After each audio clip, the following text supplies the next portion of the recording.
Winter break. It's coming. I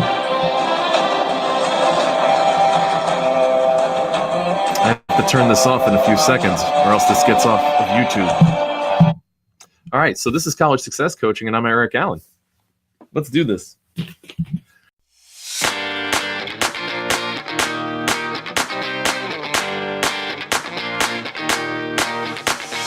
All right, so there is a reason for this season and not to winter break, and the winter break is coming. And if you are fighting gigantic zombies that are made out of ice, then you've got a more exciting winter break than I do lined up. Anyway, as I was going to go through and change up some formatting things as we continue to grow in College Success Coaching, there's a few things I want to take note of. Number one, I'll just try to be referring to College Success Coaching as CSC from now on. It's quicker, it's easier, it kind of tracks better. It's something that people have talked to me about. And so it's just easier to tell people about. What is CSC? Well, I mean, just like check out the YouTube video. And I may even change the name of the channel to just CSC. So we'll see about that. The second thing is we have new equipment. I don't know if you noticed, but the lighting is consistent and it's beautiful and it's great. And it's so regulated and I love it. So I can play around with studio lights now with different ways, and the backdrops are a little bit different. We have more sound equipment that allows this to be a little bit better in terms of the quality of sound and keeping out sounds that we don't want. I have a new chair. I don't know if anybody noticed that, but it is fantabulous. And of course, I got new mugs. So it's just been great, and it's been a great beginning of the year. And as we continue to just do better and better things here, it gets me pumped. It gets me excited. So here at CSC, we thank you for all of you who support us, whether you're watching this on YouTube or watching this on the live stream with the subscription. For all of you who are asking the questions and making a difference and being a part of this great community, I thank you. So I'm just checking 4 questions as we do that and we run through. If you have questions and you did not get a chance to, or you're a little bit shy about asking me something during the live stream, I do tend to talk quickly. I can't tell if you noticed that. But it is Eric, E-R-I-C, at collegesuccesscoaching.com. Yes, that part's not CSC, because that might take you to some kind of healthcare system or something. I don't know. But just send me your emails if you have questions, if you have concerns, if you have things that you want to know about. If you would like me to do a specific live stream where I dive deeply into some topic related to your grade or to something educationally related, or just generally in what it's like to be at your age and have to deal with all that life stuff, feel free to do that. Also, if you want me to try to add in some fun graphics and things, you can always send those in too. That's fine. Fan art, that's always fun. I am looking for a piece of artwork that would be amazing to put on my mugs. So if you are interested, email me, ERIC at College Success Coaching. I would love to have your artwork. I will credit you on there, especially if you're one of my art majors or you're doing business with your art. I'd be more than happy to get that designed out, because there will be new and incoming things for our subscribers as we walk into the new year. So that should clue you in on some of that. And if you didn't get it, then, you'll be surprised. And I'm also a little worried about you. So with that all being said, it is important to talk about the mug of the week, which is also the theme of the week. I will be mixing those two things as we move forward. And that is one of my newest additions to the shelf. That's what I do. I drink coffee and I know things. Yeah, that is me. That's perfect. So I was really excited about that. And, it probably tastes like success and victory and, I hope not bloodshed and loss and everything else that show has. Nope, just the good stuff. All right, so now that all the housekeeping stuff is out of the way, I do want to get into the article of the week.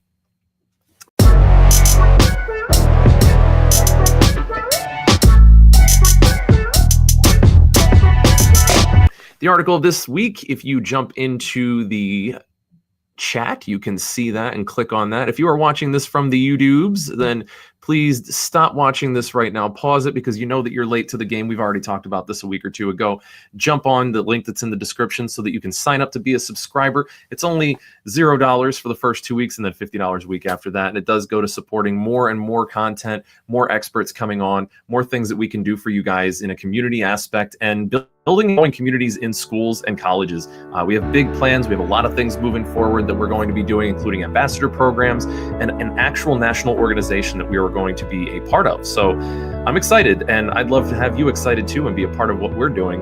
it's collegesuccesscoaching.com. You can go right to the website, or again, click the link in the description. Can't wait to see you live so you can get your questions answered specifically and get the things that you're worried about addressed on a weekly basis, and also get the cool stuff that we're going to be doing as we move into the next year. So can't wait to see you there. All right, so this is from Inside Higher Ed, Liberal Arts College Mega Mergers. The reason why I'm going into this article this week for freshmen specifically, and if you don't know this, on YouTube, I have specific categories of groups that we do live streams for. So it's broken up by grade. It's not just, oh, this is something that we just talk about for everybody for the week. We literally make it as specific as grade to grade. So the freshman show is not the same as the 10 o'clock show. The 5 o'clock is not the same as the 6 o'clock.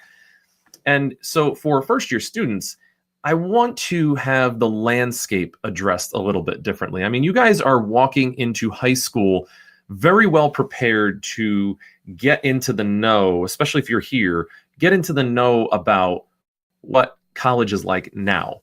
But I'm always looking into what college is going toward. So college is very different today than it was 5 years ago. So I'm sorry, all of your friends and your aunts and your uncles and everybody, they may have great advice and great information on how college was. And even people I find that are in academia, so that's people who are professors, people who are in admissions, they only know their little microcosm. They're not so well versed on the general trends and the things that are going on in a lot of the schools in the country. So be careful, buyer beware. If your information's free, chances are it's you got what you paid for. So that being said, this information's free for you YouTubers, but that's freeloading. That's not fair. What I would say is right now there is a lot of push for high competition. And what is also happening with the high competition is a lot of schools are going out of business. So let's dive into this article and we'll talk about that.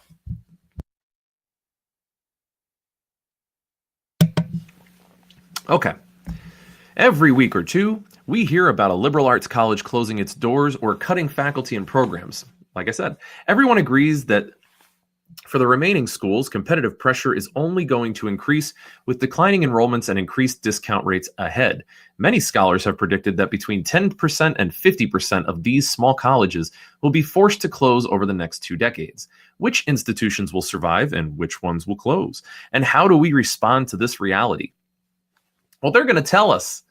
In today's competitive market, a college's ability to survive depends on 3 factors: location, endowment, and reputation. Here's the harsh reality. A college possessing a great location, large endowment, and strong national reputation is going to thrive. I mean, you see this with Ivy Leagues. You see this with big, strong state schools like Go Michigan.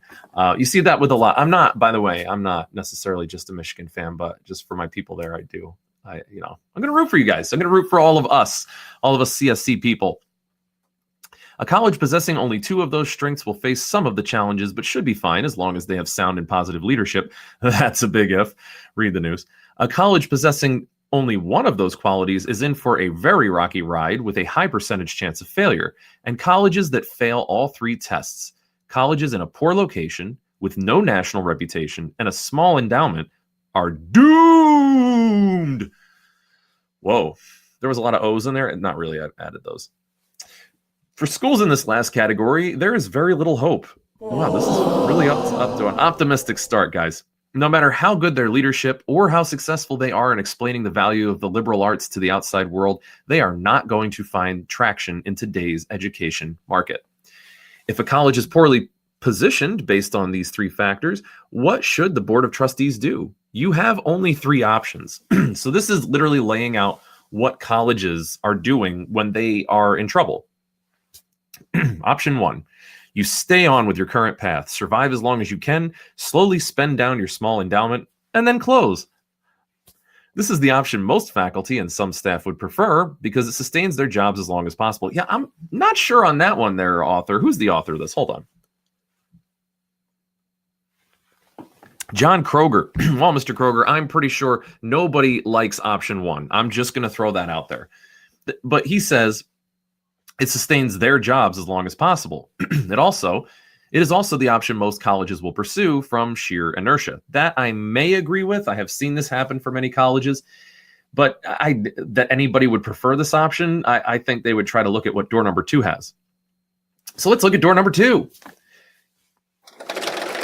Option 2, you abandon your traditional mission and try to reinvent yourself by becoming primarily a vocational or online school. This option will appeal to some trustees, for it most clearly mimics what the for-profit business would do when faced with a declining market share. There are, however, 2 problems with this approach. This one, door number 2 doesn't work either. First, it will require everyone in the institution to abandon their core belief in the value of the liberal arts. Why would it do that? I'm not clear on that. Some trustees may be able to swallow this change, but many faculty would prefer to close rather than reboot the school along different lines, particularly if their discipline will no longer be offered. Well, yeah, they'll leave, or it'll close and they'll leave. So, again, I'm not really clear what the negative of this is. And the other one, door number 1's not really an option. Remember, door number 1, not a good option. Okay. Second, there is no reason to believe that new online or vocational schools with bad locations, limited reputations, and a small endowment are going to be any more competitive than small liberal arts colleges. That I can get behind. That's a seat. There's a valid argument there. And this is why we have to teach critical thinking and evaluating people's writing. This person, this Mr. Kroger, is probably very smart. I don't really ever like to assume that people are stupid when they're writing articles, because it takes a lot, and it takes a lot of time, and it takes an education. I mean, sometimes I guess somebody could just like jump online and they're 11 and they go, bah, and they come out with an article. It's great. Not usually. Usually it's you have to be pretty intelligent. But that being said, being intelligent does not mean you are good at argumentation, research, and critical thinking. Those are actually a separate set of skills, a very specific set of skills. Bad Liam Neeson. Anyway, so what I'm saying is that this first argument is what I would call bad analysis. It's bad logic. What it makes is a lot of assumptions about people's motivations and what people are willing to do in order to continue to live out their vocation. So it's assuming that a college professor or a group of college professors, number one, can't be reasoned with, that this is the way that we survive for now, and we could maybe change back and grab more and more on-campus classes, or maybe even really relocate as we become an online university and get that better location. That's assuming that professors are not rational, reasonable people that cannot be, persuaded to make good decisions. I don't know that that's a great logical step to make. The second thing that it assumes is that there's not going to be this understanding that even if I don't like this, that I'm not going to go along with it.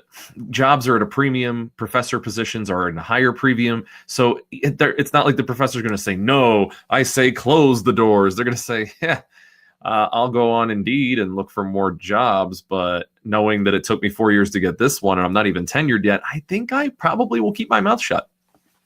And for the professors who are no longer required because their services are no longer being offered, those people will either go on unemployment or they will look for jobs. So that whole point number 1 that's problematic about door number 2 is really kind of faulty.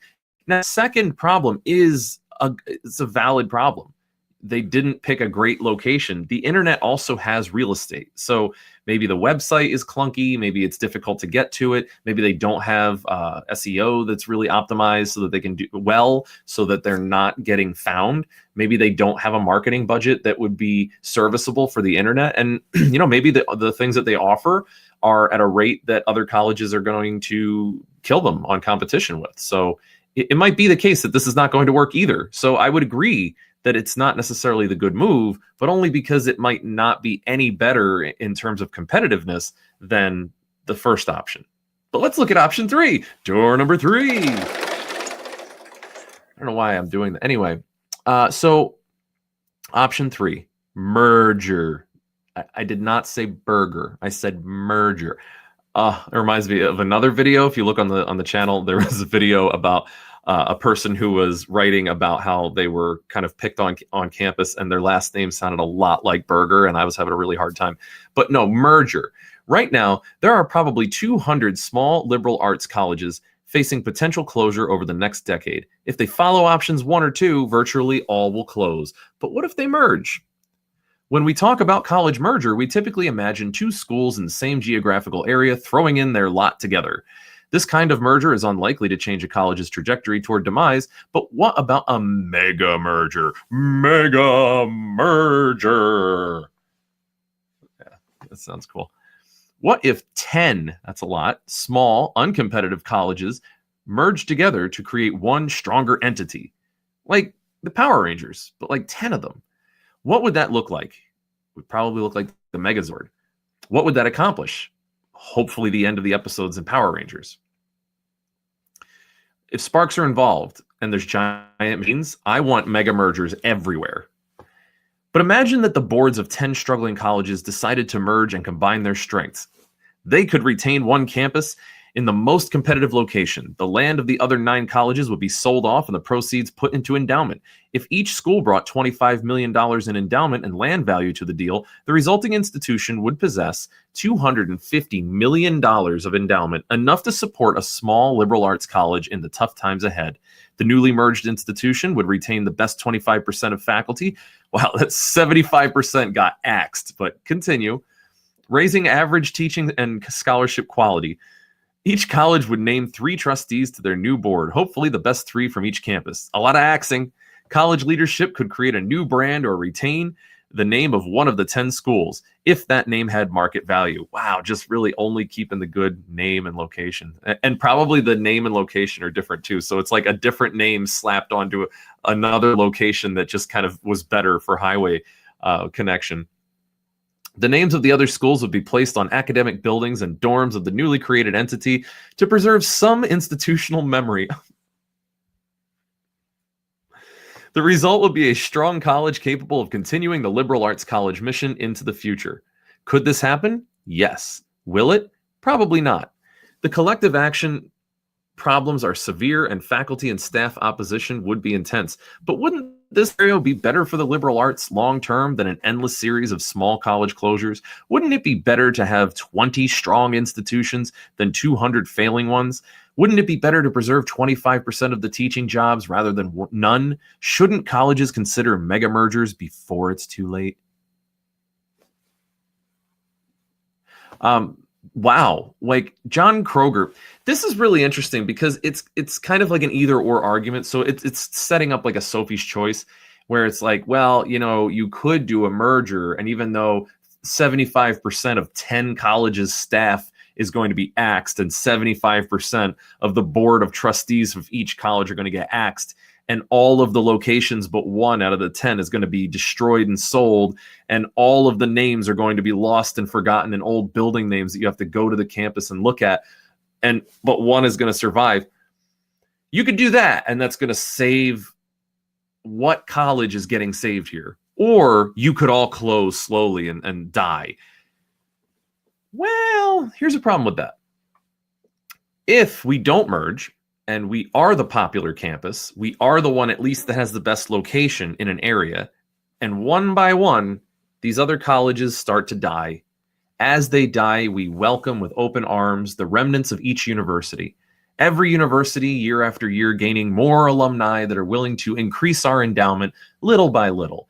And then as the 9th and final other university coughs its last dying breath, and we welcome their last group of seniors, juniors, and sophomores, and new freshmen into our doors, aren't we then the mega school that now has opened our doors to 10 colleges worth of students that were willing to apply and stay and donate to us? And then don't we get to keep our identity, our mission, our values, our faculty that we could then, recycle slowly over time through a vetting process and a disciplinary process, and weed out the professors that are keeping us down and get the top tiered people that drop out of those places because they probably don't want to move far away. They would rather just start working over with us, even though it's 45 minutes away. It's better than moving across the country, and it's at least familiar, and they're probably teaching some of their old students in the beginning.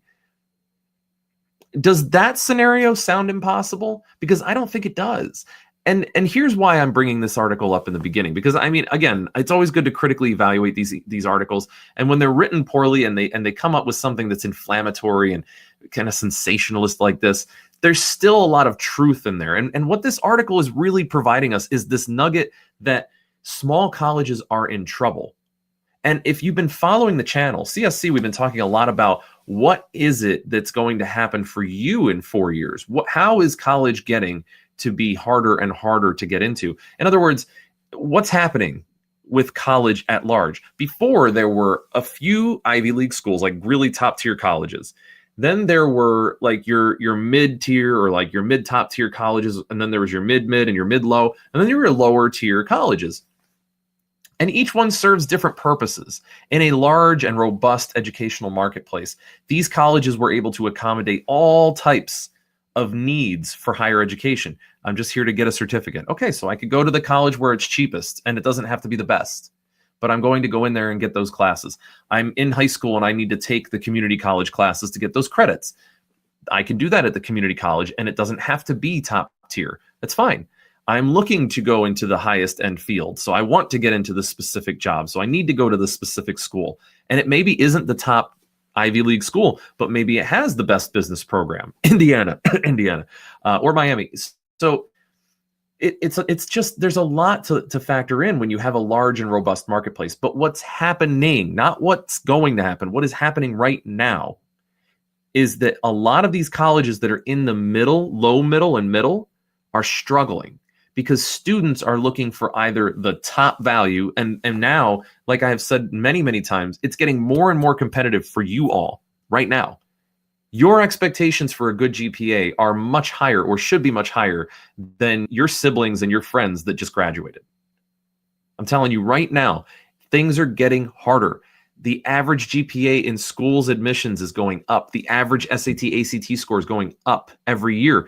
And because top schools are getting more and more applications every year, and they're not growing that's in a way that's commensurate with that, the lower tiered schools are actually losing a lot of their people because everybody's moving up. I was trying to be competitive for Harvard and Cornell, but I didn't get there. But now I'm going to Penn State. So Penn State is now getting an Ivy League competitor.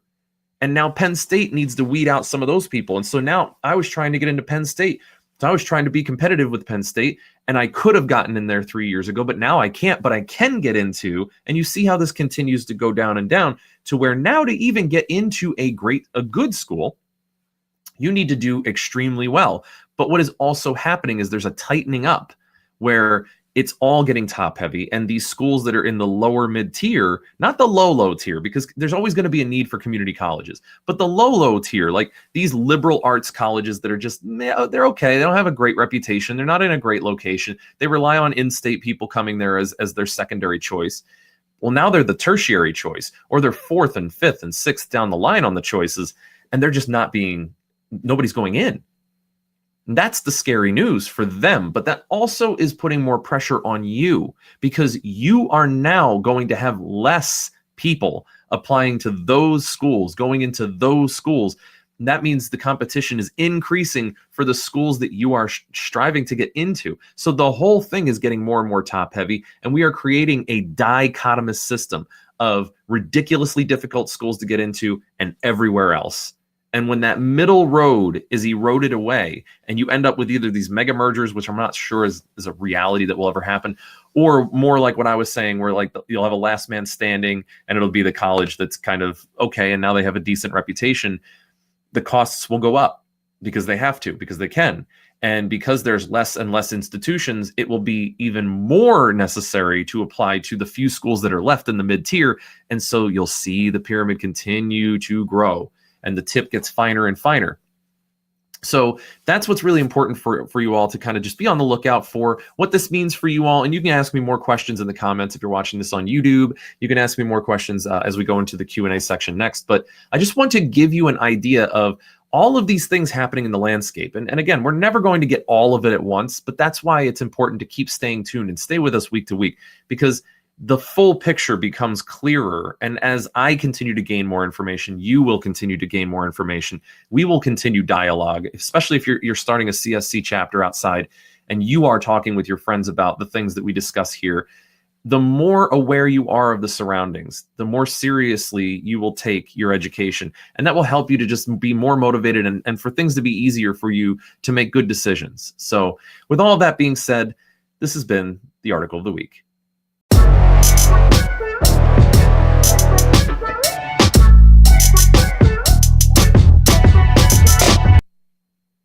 All right, everybody. I am excited to get into the Q&A. What are your thoughts on what we just talked about? How do you feel about the fact that you're going to be missing all of these so-and-so colleges and what's their name use? And what do you think about that? Throw that to me in the Q&A to start. I'm going to be answering some of the emailed questions that I have in the meantime. If you are watching this on YouTube, I am afraid it's time for us to part ways, but that's okay. There's lots of free content on CSC's channel. You can just continue to check out all of these. Also, like and subscribe, and if you hit the notification bell every time that I put out new videos, which sometimes I'm just blasting new videos out, you can check out the ones that make the most sense for you to watch, or you can just stay in the know of what we're doing, catch the inside jokes and all of the weird things that I do for you guys in terms of editing or in just the intros that we do. Happy to have you, but I will have to say goodbye now and see you next time.